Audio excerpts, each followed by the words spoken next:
जय हिंद। आप सभी को मेरा प्यार भरा नमस्कार। आशा करता हूं आप सब बहुत ही अच्छे हैं और जो ड्रीम है sir I want to be sub inspector in Bihar, sir मुझे बिहार में दरोगा बनना है, उसके लिए पूरी शिद्दत, जिल और जोश के साथ आप लोग लगे हुए। कुछ दिन और जो अगला दुर्गा पूजा होगा आप भी वर्दी में मना रहे होंगे और आप भी एक इंपॉर्टेंट रेस्पॉन्सिबिलिटी के साथ बिहार को सर्व करने के लिए तैयार होंगे। जो भी चीज मैं यहां बताने जा रहा हूं, अगर आपको बिहार में दरोगा बनना है, एकदम ब्लाइंडली होलिस्टिक तरीके से आपको फॉलो करना है। और मैं एक चीज फिर से कहता हूं, सब समेटने के चक्कर में मत रहिएगा, नहीं तो अंत में आपके हाथों में कुछ नहीं रहेगा। जब मुझे पता है कि मेरा पूरा का पूरा क्वेश्चंस 100 क्वेश्चंस में 85 प्लस क्वेश्चन जो है इस टॉपिक से आते हैं, 170 175 टॉपिक से आते हैं, तो मैं उसको करूंगा और एक बार नहीं मल्टीपल टाइम मुझे रिवीजन करना पड़ेगा ताकि मेरा इजी एंड मॉडरेट क्वेश्चंस गलत ना हो। कुछ लोगों को अब समझ में ये आने लगा, आप जितने भी आसपास यूट्यूब चैनल देखते हो टॉपिक्स चीजों को वो भी आप बताएंगे आपको, क्योंकि इसी तरीके से आपका फाइनल सिलेक्शन हो सकता है। मैं फिर से आपको कह रहा हूं, ठीक है। आज जो ये रूटीन नंबर 3 है, ठीक है, आपको बस ये रूटीन जो मैं देता हूं, जो टॉपिक डीप डाउन है, ऐसा नहीं कि बस ये पढ़ के, ठीक है, कि ये पढ़ लो, नहीं, इससे क्वेश्चंस आए हुए हैं प्रूफ के साथ। मैं यहां आपको एक्सप्लेन करता हूं एक एक टॉपिक। तो बिहार में दरोगा बनना, इस चैनल को सब्सक्राइब करके रखें। और एक जो सबसे बड़ा पोर्शन होता है करंट अफेयर्स का, तो करंट अफेयर्स का आप लोग का डिमांड फुलफिल किया जाएगा। और हम लोग जो क्लासेस, जो श्योर सिलेक्शन ग्रुप है जिसका लिंक नीचे है, अगर नहीं जुड़े तो जुड़ जाइएगा, ठीक है, नीचे लिंक है। आपको लगता है कि सर मुझे एक बार में सिलेक्शन लेना है, इसी बार, वो भी टॉपर की लिस्ट में आना है, तो नीचे लिंक है, जुड़ जाइएगा। एक करंट अफेयर्स बहुत इंपॉर्टेंट सेक्शन होता है, श्योर सिलेक्शन जो ग्रुप है उसमें आपको हम करंट करवा रहे हैं, एनालिसिस दे रहे हैं, मंथ एनालिसिस, टॉपिक वाइज हम आपको ट्रिक से करवा रहे हैं। मैं फिर से कहता हूं, मैं आपके सामने आंखों में आंखें डाल के चैलेंज से कह रहा हूं कि करंट अफेयर जिस लेवल पे आप कर रहे हो ड्रीम डोज के साथ, जैसे हम आपको दिमाग में ड्रिल्ड करवा रहे हैं आपका टॉपिक वाइज, मंथ वाइज, ठीक है, इट्स इम्पॉसिबल टू मीट कहीं भी, ठीक है। अब वो करवा रहे, तो अब जो है आपका यूट्यूब पे भी मंथली एनालिसिस हम लेके आएंगे, बाकी आप लोग का सपोर्ट पे डिपेंड करेगा। अब जो भी ये टॉपिक हम देते हैं आपको, आज आया है तो कल इसका फिर से टेस्ट भी होगा। जुड़ने के लिए श्योर सिलेक्शन ग्रुप का लिंक नीचे है। अब जैसे कि हमने जो भी टॉपिक यहां दिया है, जैसे कि आपका आज आपको पढ़ना है ह्यूमन आई, ठीक है, तो जो भी टॉपिक हमने यहां आपको दिया है इसका आपको वीडियो भी दिया जाएगा और पीडीएफ भी। और ऐसा नहीं कि आपको भटकना नहीं है, डायरेक्ट जैसे कि आपको मैंने दिया कि आपको मॉडर्न हिस्ट्री में आपको जो भी टॉपिक पढ़ना है तो डायरेक्टली वीडियो पहले कंप्लीट करोगे, पीडीएफ पे जाओगे, बात खत्म। बायोलॉजी में आज आपको पढ़ना है ह्यूमन आई, ठीक है, मानव नेत्र, डायरेक्टली वीडियो देखोगे, पीडीएफ पे जाओगे, बात खत्म, ठीक है। करंट अफेयर्स आज हमने बोला कि जनवरी का पार्ट 1 करना है, तो आप डायरेक्टली वीडियो देखोगे, सामने पीडीएफ रखोगे, पीडीएफ प्रिंट करवा लेना और बात खत्म। जैसे जैसे इसी तरीके से स्टैटिक जीके, जैसे ही आप जुड़ोगे, मैं फिर से एक बार आपको दिखा देता हूं, जैसे ही आप जुड़ोगे एक ऐप का लिंक जाएगा और 2 टेलीग्राम का लिंक जाएगा, धीरे धीरे सबको मैसेज जाएगा, तो पेशेंस रखिएगा, ठीक है। ये है जिसमें आपका रूटीन आएगा, अभी रूटीन के नीचे वीडियो होगा और उसके नीचे पीडीएफ होगा। ये है आपका रूटीन वाला ग्रुप, जिसमें रूटीन होता है, वीडियो होता है, पीडीएफ होता है, ठीक है। और दूसरा ग्रुप जो है टेस्ट, जैसे कि कल आपका टेस्ट हुआ था रूटीन नंबर 2 का और सुबह को हुआ था दिसंबर का, और एक एक चीज हम खुद देखते हैं, ऐसे नहीं कि लगा के हमने छोड़ दिया है, ठीक है। और जहां भी कुछ भी एक्सप्लेनेशन का जरूरत होता है तो टेस्ट वाले में भी हम एक्सप्लेन आपके साथ करते हैं, ठीक है। और ये है आपका टेस्ट का ग्रुप, तो आज का जो है वो कल होगा। और एक आपको ऐप का भी लिंक दिया गया होगा जिसमें आप एग्जाम से पहले सब आप रिविजन कर सकते हो, या आप वर्किंग हो, आपको टाइम नहीं मिल रहा है, तो पीडीएफ प्रिंट करवा के और आपको वीडियो कंप्लीट कर लेना है, ठीक है। बाकी अगर आप सेल्फ स्टडी करते हो तो बस रूटीन फॉलो करते हुए चलिए। सबसे पहले हम लोग बात करते हैं करंट, क्योंकि करंट का आपका 25 से 26 क्वेश्चंस आने की पूरी संभावना है। आज आप करोगे जनवरी का 2025 का जनवरी का पार्ट 1 एनालिसिस। इतना डीप डाउन एनालिसिस करवाया गया है, ठीक है, आपको इतनी बार हम रटवा देंगे कि आपके दिमाग से वो निकलेगा ही नहीं, ठीक है। तो जनवरी का पार्ट 1 करोगे 2025, और साथ में करोगे आपको ट्रिक से पूरा निमोनिक से याद करवाया गया गवर्नमेंट स्कीम। 2 क्वेश्चन तक पूछे गए हैं अगर प्रीवियस ईयर क्वेश्चन, जैसे निजुत मोइना स्कीम कहां से है, तो असम से रिलेटेड है, ठीक है। हर खेत स्वास्थ्य खेत कहां से रिलेटेड है, तो आपका हरियाणा से रिलेटेड है। हिफाजत प्रोग्राम कहां चलाया गया है, तो पंजाब में चलाया गया है, ठीक है। महिला संवाद योजना कहां स्टार्ट किया गया है, तो बिहार में स्टार्ट किया गया। तो ये जितने भी होते हैं, ठीक है, ये आपको याद करवाया गया और बहुत ही सुंदरता से आपके दिमाग में ड्रिल्ड कर दिया गया। अगर आप किताब लेके बैठोगे आपको लगेगा सर कैसे याद करें, बट 10 से 20 मिनट में हर एक टॉपिक दिमाग में डाला गया है और फिर उसका क्वेश्चंस भी आपके सामने प्रैक्टिस करवाया गया। तो करंट आप जनवरी का पार्ट 1 करोगे और गवर्नमेंट स्कीम आप अगर इतना कर लेते हो तो सिर्फ इस एग्जाम को क्रैक नहीं करोगे, you will be among the topper, ठीक है। और कुछ लोग अभी मैं देख रहा हूं कि ये पढ़ लूं वो पढ़ लूं, वो उसी में रह जाएंगे, अंत में उनको समझ में आएगा जब ये समय निकल जाएगा। बट अगर आप हर दिन पढ़ते हुए चल रहे हो, आप सिलेक्शन के करीब नहीं, सिलेक्शन से आप बहुत आगे निकल रहे हो। ये मैं मतलब एक्सपीरियंस बेसिस से कह रहा हूं, ठीक है, ऐसे ही नहीं। चलिए, तो ये हो गया आपका करंट का सबका वीडियो पीडीएफ आपको दिया जाएगा। उसके बाद आते हैं हम लोग साइंस, जो दूसरा सबसे इंपॉर्टेंट सेक्शन है। सबका कम ज्यादा हो सकता है पर ये अपना स्ट्रेंथ हमेशा बनाए रखता है। आज आप दो टॉपिक जो सबसे इंपॉर्टेंट है, एक आप करोगे इंडोक्राइन ग्लैंड, अंतस्रावी ग्रंथियां। अभी आपका जो पेपर हुआ था ईएसआई का पेपर देखोगे चाहे एफआरओ का पेपर देखो, क्वेश्चंस क्या पूछा गया था? सबसे पहला क्वेश्चन पूछा गया कि जो आपका इवन बीपीएससी में भी था कि जो मतलब कौन सा ऐसा ग्रंथि होता है जो हार्मोन रिलीज करता है। तो आपको याद रखना चाहिए वो होता है आपका इंडोक्राइन ग्लैंड। अंतस्रावी ग्रंथियां जो होती है वो क्या करती है? आपका क्या करती है? हार्मोन रिलीज करती है। ठीक है, क्या करते हैं? हार्मोन। और ये क्या है? इंडोक्राइन बोलो या अंतस्रावी ग्रंथि बोलो, और याद रखिए हार्मोन रिलीज करती है। प्लस इसको डक्टलेस ग्लैंड बोला। डक्टलेस क्यों बोलते हैं? क्योंकि इसमें नलिका नहीं होती, ये डायरेक्टली अपना जो भी केमिकल है वो ब्लड में छोड़ता है, तो नलिका विहीन, या इसी को हम लोग डक्टलेस ग्लैंड बोलते हैं। डक्टलेस ग्लैंड बोलते हैं। दो क्वेश्चन हो गया। तीसरा क्वेश्चन अभी आपका पूछा गया था, ईएसआई या एफआरओ में पूछा गया था कि जो आपका थाइमस ग्रंथि होता है, ठीक है, थाइमस ग्रंथि आपका कहां होता है? तो थाइमस ग्रंथि जो होता है आपको याद रखिएगा, थाइमस ग्रंथि जो होता है आपका चेस्ट में होता है। ये भी आपका पूछा गया था, चेस्ट में होता है आपका थाइमस ग्रंथि।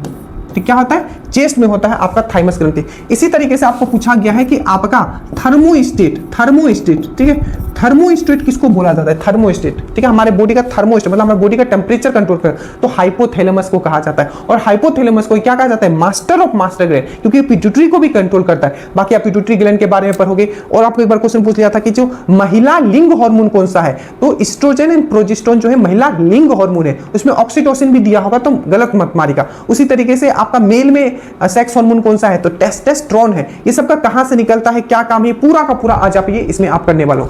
दूसरा जो टॉपिक है ह्यूमन आई, बहुत बार क्वेश्चन, हर बार क्वेश्चन आपका नेत्रक और स्टेटमेंट बेस्ड भी क्वेश्चंस रहेगा, स्टेटमेंट और एसर्शन पूछेगा इसमें, तो एकदम तैयार रहे, उसके लिए माइंड मेकअप करके रखे। जैसे कि अभी आपका नेत्रक गोलक से बेसिक क्वेश्चन, सबसे पहले तो ये पूछ लिया था कि आंख के अध्ययन को क्या कहा जाता है? तो ऑफ्थोमोलॉजी।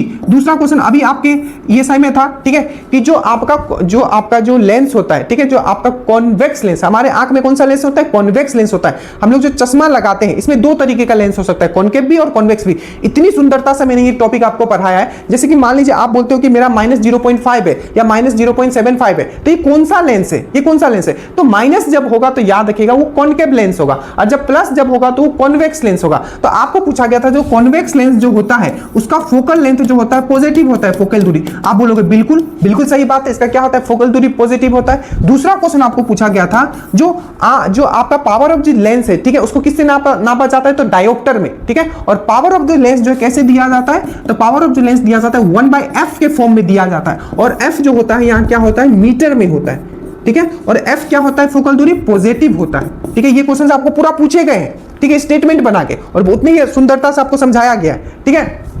आपका खुद का ये लेंस आप पहनते हुए आपके घर में कोई पहनता है, देखा करो, साइंस को ऑब्जर्व किया करो, ठीक है। और एक आपका पूछ लिया था जो नेत्रक गोलक होता है, इसका साइज कितना होता है? तो 2.3 सेंटीमीटर होता है, ठीक है। और जैसे कि क्लास 10 का हमने केमिस्ट्री आपको करवाया, उसी तरीके से बायोलॉजी भी हम आपको करवाएंगे, एनसीईआरटी वाला, ठीक है। तो आपके मतलब आप जिस लेवल पे हो कोई नहीं है, बस इसको क्या करना है? मल्टीपल टाइम रिवीजन करना है, ठीक है। तो ये हो गया, दो टॉपिक करोगे। उसके बाद स्पीडी एनालिसिस, ये वीडियो, दो वीडियो आपका ये हो गया, इंडोक्राइन ग्लैंड और ह्यूमन आई, ठीक है, अंतस्रावी ग्रंथियां, मानव आंख, और उसके बाद स्पीडी एनालिसिस, माय बाप है, याद रखना स्पीडी एनालिसिस। एक भी जो बेसिक टू मॉडरेट क्वेश्चन जो फंसेंगे सब आपके स्पीडी एनालिसिस होंगे। और बिहार पुलिस एनालिसिस का तीसरा वीडियो भी करूंगा। जैसे बिहार वाला खत्म होगा हम लोग बीपीएससी वाला पीवाईक्यू सॉल्व करेंगे, ठीक है। तो ये है पूरा साइंस का। मैं फिर से कहता हूं, आप सिलेक्ट हो, मतलब ठीक है, बस भटकना मत, क्योंकि आसपास चीजों को देखकर भटकोगे, मुझे पता है, ठीक है। आपको लगेगा कि क्या ही पढ़ रहे हैं, ठीक है, बट सिलेक्शन जो होगा आपका इसी से होने वाला। आगे आते हैं हम लोग। उसके बाद है आपका हिस्ट्री में आते हैं। तो हिस्ट्री में आज 3, जैसे कि आपने पहले पढ़ा उत्तर मुगल काल, उसके बाद यूरोपियन कंपनी है। अब यूरोपियन कंपनी सब जगह अपना कब्जा करेंगे। सबसे पहले होगा बंगाल विजय, जिसमें बैटल ऑफ पलासी पर होगा, बैटल ऑफ बक्सर पर होगे, और अंत में देखोगे 12 अगस्त आपका 1765 को क्या होता है? आपका इलाहाबाद का संधि साइन होता है, उसके बारे में पढ़ोगे। देखोगे जो बिहार बंगाल और उड़ीसा का जो दीवानी राइट होता है वो शाह आलम द्वितीय किसको दे देता है? ब्रिटिश को दे देता है। तो बंगाल विजय पूरा का पूरा पढ़ोगे। इसमें आप बैटल ऑफ प्लासी भी पढ़ोगे, सिराजुद्दौला के बारे में भी पढ़ोगे, ठीक है, बैटल ऑफ बक्सर भी पढ़ोगे, सिराजुद्दौला के बारे में भी पढ़ोगे। उसके बाद आप ट्रीटी ऑफ अलीनगर भी पढ़ोगे, फरवरी का मंथ 9 फरवरी 1756 भी पढ़ोगे, ठीक है। तो सब चीज पढ़ोगे। उसके बाद मैसूर, ये बंगाल से कंफर्म है, एक क्वेश्चन लिख लो, ठीक है। और मैसूर बहुत इंपॉर्टेंट है, 4 एंग्लो मैसूर वारा पर हो गए। उससे पहले जो टीपू सुल्तान से आपको एक्साइज में क्वेश्चन पूछा था, इसने अपना जो राजधानी था कहां बनाया था, तो श्रीरंगपट्टनम में बनाया था, ठीक है। उसके बाद टीपू सुल्तान के साथ 4 से इसको एंग्लो मैसूर वार हुआ है 1767 से 69, ठीक है। आप समझ गए होंगे, उतना नहीं बताना है, ठीक है। उसके बाद एंग्लो सिख वार, एंग्लो सिख वार में 2 क्वेश्चन आपके पूछे गए थे 1849 से, ठीक है, कि बैटल ऑफ चिलियावाला कब हुआ था, तो बैटल ऑफ चिलियावाला 1849 में हुआ था, क्योंकि 1847 से लेके 1849, ठीक है, 1847 से लेके ये क्या होता, एंग्लो सिख वार चला था, दूसरा वाला क्या चला था, एंग्लो सिख वार दूसरा वाला। इस समय गवर्नर कौन था, तो वो था आपका, कौन था आपका, डलहौजी था, ठीक है। तो 1849 में बैटल ऑफ चिलियावाला ये भी पूछा गया, और 1849 में एक और पूछा गया था कि जो आपको पंजाब को कब मिलाया गया था, ठीक है, ब्रिटिश साम्राज्य में, तो वो भी 1849। तो एंग्लो सिख भी पढ़ लेना, और सिख का जो गुरु है, ठीक है, उनके बारे में भी आपको पढ़ना है। तो ये हो गया। उसके बाद आप आते हैं ज्योग्राफी में, ठीक है। ज्योग्राफी में एक टॉपिक है, छोटा सा ही टॉपिक है, लेक्स ऑफ इंडिया। इसको आप कंप्लीट करने का छोटा ये, ठीक है। भारत के जितने भी लेक हैं, ठीक है, झीलें हैं, जैसे आपको पूछ लिया था कि जो कैमून लेमजाओ हमेशा पूछा जाता है, ठीक है। दुनिया का एकमात्र तैरता राष्ट्रीय उद्यान जो है कैमून लेमजाओ राष्ट्रीय उद्यान कहाँ है, तो आपका मणिपुर के लॉकटेक झील में। उसी प्रकार से सबसे खरे पानी का झील कौन सा है, लेगुन झील, ठीक है, तो आप बोलोगे चिल्का है, ठीक है। और लैंड पे सबसे बड़ा खरे पानी का झील कौन सा है, तो सांबर है। तो पूरा का पूरा पढ़ो, ये सब पूछे गए। उसके बाद पॉलिटी में आज आपको देखो, पॉलिटी में हम अभी 2 टॉपिक स्किप कर दिए, एक है आपका पार्ट 1 और पार्ट 2 सिटीजनशिप। हम डायरेक्टली तीसरे पे अभी आ रहे हैं, उसको कर लेंगे बाद में, छोटा छोटा टॉपिक है। अभी जो मेन टॉपिक है आज आप पढ़ोगे फंडामेंटल राइट्स, ठीक है, मौलिक अधिकार। कंफर्म है, यहां से क्वेश्चन पूछ लिया था 2400 का मेंस में कि किस अनुच्छेद में यह बताया गया है, ठीक है, कि जो आपके जो माइनॉरिटी होते हैं, जो अल्पसंख्यक होते हैं, उनके हितों की रक्षा और उनकी शिक्षा की बात की गई है, तो वो है आपका 29 और 30 में बताया गया है, ठीक है। इसी तरीके से बहुत सारा है आपका, कौन सा ऐसा अनुच्छेद है जो आपका ऐसे पॉलिटी का 250 प्लस क्वेश्चन जो अभी तक बने हैं, उसका हमने एक्सप्लेनेशन लिखना चालू कर दिया, तो एग्जाम से पहले वो भी दे दिया जाएगा। आप जितना सोच सकते हो उससे ज्यादा हम आपके लिए कर रहे हैं, ये आप समझ के रखो, ठीक है। फिर ऐसा नहीं कि 10 चीज हम रन कर रहे हैं, श्योर सिलेक्शन मतलब श्योर सिलेक्शन, ठीक है। तो पॉलिटी का अगर हम लोग बात करें तो पूछा गया था कौन सा ऐसा अनुच्छेद है जो आपका इमरजेंसी के समय रद्द नहीं होता है, तो 20 से 21 ये पूछा गया था। 29 और 30 वाला पूछा गया था। और आपका है ये जरूर अनुच्छेद 32 जो है आपका, अनुच्छेद 32 के थ्रू क्या होता है, रिट जारी करता है आपका हाई कोर्ट, और 226 के थ्रू आपका सुप्रीम कोर्ट। तो ये जितने भी हैं आप सब आज आप पढ़ने वाले, ठीक है। और स्टैटिक जी के आज आपको ट्रिक से याद करवाया जाएगा, समाचार पत्र और समाचार एजेंसी। दुनिया में जितने भी समाचार पत्र निकलते हैं इंपॉर्टेंट और समाचार एजेंसी, उसके बारे में ट्रिक से याद करवाया गया। तो ये है आज का आपका, मैं फिर से कहता हूं आपके आगे कोई नहीं है, बस इतना है कि भटकिएगा नहीं, क्योंकि भीड़ की चाल, ठीक है, लोग चलेंगे, और अगर भीड़ की चाल चलोगे तो आप भी इस भीड़ में गुम हो जाओगे। तो ये आप पे डिपेंड करना चाहता है कि आप सिलेक्शन अगर लेना चाहते हो, ड्रीम डोज जितना दे रहा है ये मोर देन इनफ है आपको टॉपर के लिस्ट में लाने के लिए। So thank you so much, जय हिंद।